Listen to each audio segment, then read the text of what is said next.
Welcome back. This is episode 14 of the How to Design an Art Book series. Newcomers, my name's Craig, and this episode is going to feature two more of the 48 images that are used in the ArtStory book, numbers 3 and 4. Also featured is another fictitious letter with a question about my personal history of becoming an artist, and also at the end of the video, if you hang around to watch, is the musical guest for the ending credits is a good friend Lee on his first attempts at his newly acquired bongos. So without further ado,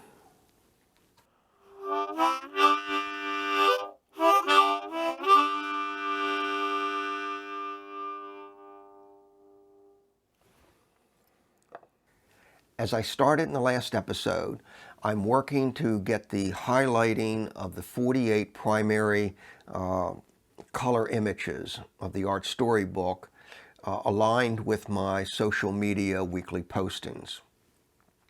So first up, I'm going to show number 3, which is titled Dessert.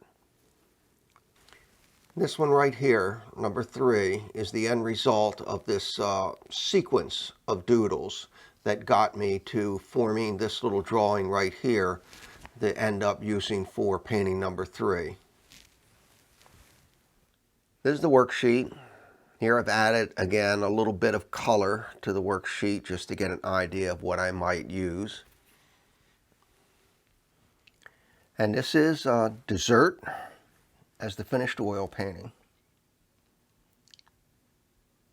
Second one I'm going to show is number 4, titled Sorry, and it comes with a little note. I enjoy including limited audience participation in my art projects, and this one was no different. 12 of these paintings employed that. I handed out my sketchbooks to 12 people, friends, family, fellow artists, and they were to go through that selected sketchbook, pick out a few doodles that were of interest to them, and then I in turn would take it back and develop a painting from it. And this is one of them. This was selected by a fellow friend and artist, Karen.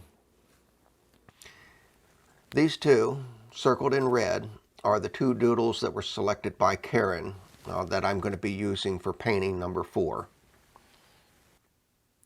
And this is the worksheet. Just a quick reminder, this is a full-size worksheet, 12 by 12 inches. That's to be transferred to the canvas. And this is Sorry as the finished oil painting.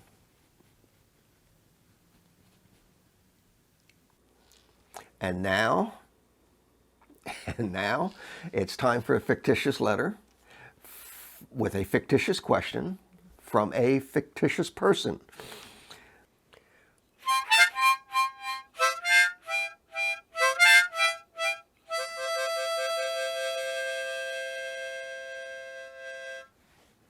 Okay, this is from Ben Shorter from Louisiana, Paddle, Louisiana. And it's got some nice handwriting. Dear Mr. Howe, I saw episode 13, and that was some neat art that you did when you were little. Thank you. Since you got into trouble so much for drawing, did they kick you out of school? And then your parents were so mad they told you to leave home. And since you didn't have any money, did you become a hobo and ride trains? And did they catch you and kick you off the train?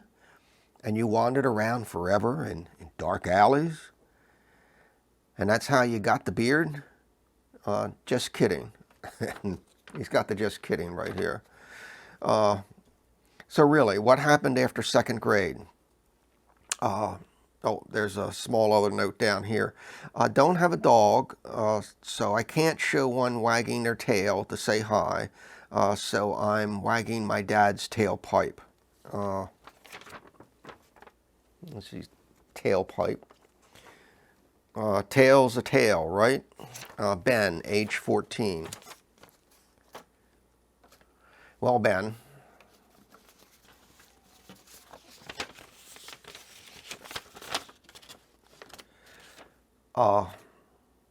even if you weren't kidding, just to clear the air. No, none of that happened. No getting kicked out. No, I just went on to, that was second grade. I changed schools, was transferred to another school, new school opening. And from there, I didn't do a whole lot of art. Mostly I started doing the meeting new friends. There was lots of outside, loved playing outside, gym equipment, marbles, dodgeball. There was, back at home, there was neighborhood pickup games of baseball down at the park. There was step ball. But I did read a lot of comic books. And on the back of these comic books was well, let me show you over at the easel what all this is. Excuse me. This is one of the Draw Me contests that appeared on the back of comic books. Now, obviously, you see the name right there. This is Bob Hope. This is another Draw Me advertisement on the back of a comic book. This was actually from November 1959 was where it appeared. Here's a grouping of 3 that were on the back of one of the comic books. You could draw all 3, send them in individually, or you could just do one. One of these, the pirate, was the one that most always appealed to me. There were a couple others, but I think I sent the pirate in. I'll show you a little example here. Okay, and here's Mr. Pirate. Real quick note, these first few visuals that I'm showing of me becoming an artist, these are updated visuals. The originals from way back when I was little are long gone, but they are pretty close to what I remember doing. I got an A. I got an A, the one I sent in. But I think mostly everybody got an A that sent one in. I think it was just their way of just trying to rope everybody into taking the course. I couldn't. It was unaffordable to my parents at that time. Now, there is a validity to this drawing course. I can't say it was a complete ruse or anything. Actually, Charles Schulz, Peanuts fame, actually took the course and was an instructor, as was another comic book. One of my comic book heroes was Mort Walker, that did Beetle Bailey and High and Lois. I wouldn't say hero, but I certainly liked their cartoons a lot back in the day. So, out of elementary school and into junior high school, which most of you know today as middle school. I'll be quite honest with you, academia was not my strong suit. But the junior high school did have introductory courses into mechanical drawing and drafting, which really interested me. So much so that in that following summer, 1961, I was 13 years old, in a Sunday supplement of now defunct local newspaper, was a fold-out, a full-color fold-out, and I'm not just talking just one fold, I'm talking there were 8 folds, and it was of a futuristic city. blew me away. Let me show you. This is titled Frank Lloyd Wright's Last Dream. And it was his vision just before his death in 1959 of a future city that could be built on New York's Ellis Island, which at that time was vacated. This is the original fold out that I've kept all these years. In fact, such a coincidence, in 1961, this printout is, not printout, but this fold out is 61 years old. And with that futuristic site, all my head started going nutso with what I would dream up as a future house. And with pencil and lots of paper, I started drawing away. Let me show you the one that was my go-to favorite. Okay, folks, this is my most often created drawn house. It was round up on those girders.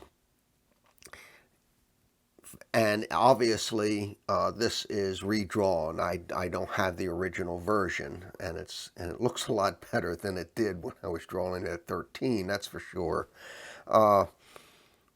And of course, at age 13, I had failed to consider how plumbing and electrical would be hooked up, or where a lawnmower or trash cans might be kept. But it was a pretty good start.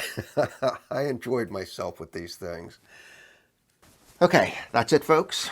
Next episode, episode 15, I'm going to show 2 more of the full color images in the book. Hopefully that gets me, I think it should, get me caught up with my weekly social media posting.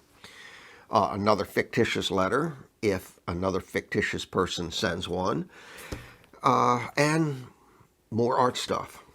So please subscribe, view by all means, that helps with the algorithms, and join me on this journey. And with that, let's roll the credits.